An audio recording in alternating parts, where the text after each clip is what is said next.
Let's talk about classified documents and President Biden. He says he's cooperating fully with a review into how classified documents from the Obama administration ended up in an office he used after his time as vice president. Speaking yesterday, the president commented on the matter for the first time since details of the probe came to light on Monday. People know I take classified documents and classified information seriously. I was briefed about this discovery and surprised to learn that there were any government records that were taken there to that office. But I don't know what's in the documents. My lawyers have not suggested I ask what documents they were, and we're cooperating fully with the review, and which I hope will be finished soon, and there'll be more detail at that time. Two sources familiar with the matter tell NBC News President Biden's personal lawyers discovered fewer than a dozen classified documents at the Penn Biden Center in Washington back on November 2nd, immediately after the White House says it notified the Department of Justice and National Archives and turned over the documents the next day. Since then, sources say a Trump-appointed U.S. attorney has been reviewing the matter for the Department of Justice, and Attorney General Merrick Garland has been briefed on preliminary findings from the FBI. It is now up to Garland to decide whether to open a criminal investigation into the situation. When asked yesterday why the discovery of the documents was not disclosed sooner, a spokesman for the White House counsel's office wrote in his statement, quote, "This is an ongoing process under review by DOJ, so we're going to be limited in what we can say at this time. But we are committed to doing this the right way, and we will provide further details when it is appropriate." So, Mika, obviously there are comparisons being drawn by many Republicans to the Donald Trump documents at Mar-a-Lago. Obviously, vast differences there, but the Department of Justice and the FBI are looking into this matter and have been for several months now. Right.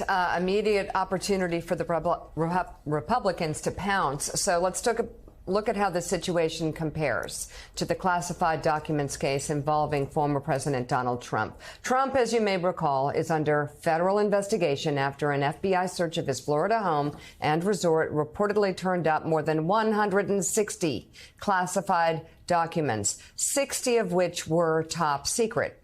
In the Biden case, fewer than a dozen documents were reportedly found, some of which were marked top secret. In the Trump probe, the FBI carried out its search after the former president ignored a federal subpoena and refused multiple requests to have the documents returned. Ignored the subpoenas, refused to return the documents, refused to cooperate with the DOJ. In the Biden situation, the documents were not even the subject of a National Archives inquiry, but the White House still turned them over the day after they were found. That means had Biden's team not contacted federal agencies themselves, the National Archives would likely still not even know any documents were missing. It is also so worth they self-reported.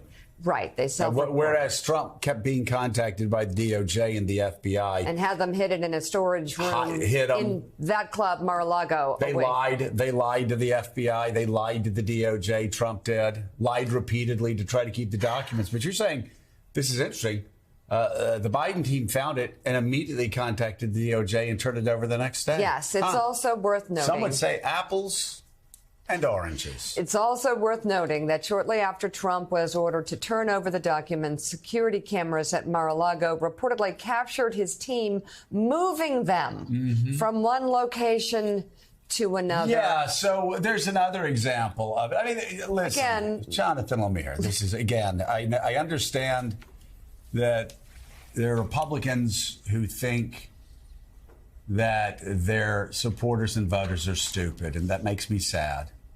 That makes me sad that they think so little of their supporters and voters, that they think they can be swept up in this stupidity.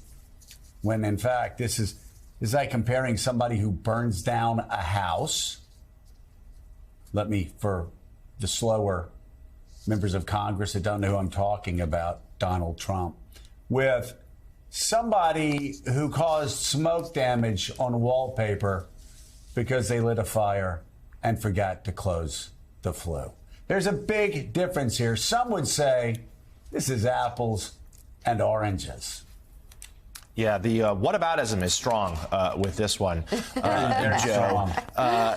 There is no question here that, look, these documents shouldn't have been there. They're being investigated appropriately. Department of Justice involved. But the differences here are stark and many. First and foremost, let's remember that if Donald Trump had done the same, if Trump or someone around him had reported to the National Archives, hey, we have these documents, we're not sure if we should have them, and returned them, he would not face any legal issue either. Or if he simply had returned them when he was first asked to do so. This also would have been very little chance of it being a legal issue for him down the road either. That's how this works. It is about, as we're reading this tweet here from Andrew Weissman, it's not a crime to accidentally take and retain government documents. If upon learning that you have the docs, you return them, no crime. We know that is not what Trump did. He lied about them. Attorneys working for him lied about it. The documents were moved around. He fought the extradition of the documents for months and months and months. And that is why this case is so different. The Biden team self-reported. They handed them over. They're cooperating with the investigation. Trump did none of that. Now, of course, there are politics here, and it has handed the Republicans a talking point, a dishonest one, but a talking point all the same that is going to be amplified throughout the conservative media. So we're going to try to hear the equivalence between these two moments. Perhaps even this makes Merrick Garland's job harder in terms of bringing a charge against Donald Trump. But these two cases, though similar, Joe, are not the same, not even close. Well, I mean, it can circulate around in pro-Trump media, but we've seen that does no good. Why? Let me recount the years that did no good. 2017, 2018, 2019, 2020, 22. They can lie all they want to people that are watching their shows, that are listening to their podcasts, that are reading their blogs or whatever they're doing. It doesn't matter.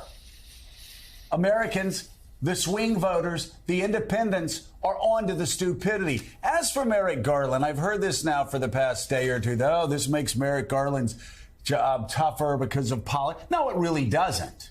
Listen, if Joe Biden committed a crime, charge him. If Donald Trump committed a crime, charge him. That's pretty simple. Guess what? Joe Biden didn't commit a crime. They found the documents, they turned it back. Donald Trump most likely did commit a crime, and it's straightforward. So if Merrick Garland or anybody at the DOJ are wringing their hands, they're not just doing a disservice to America. They're doing a disservice to justice. They're doing a disservice to the rule of law if they in any way are distracted by this ground noise. Again, let me say, if in their investigation of Joe Biden, they find anything illegal, charge him.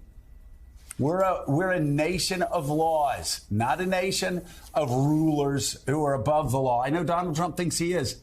He's not. But the thing is, Biden's people found it.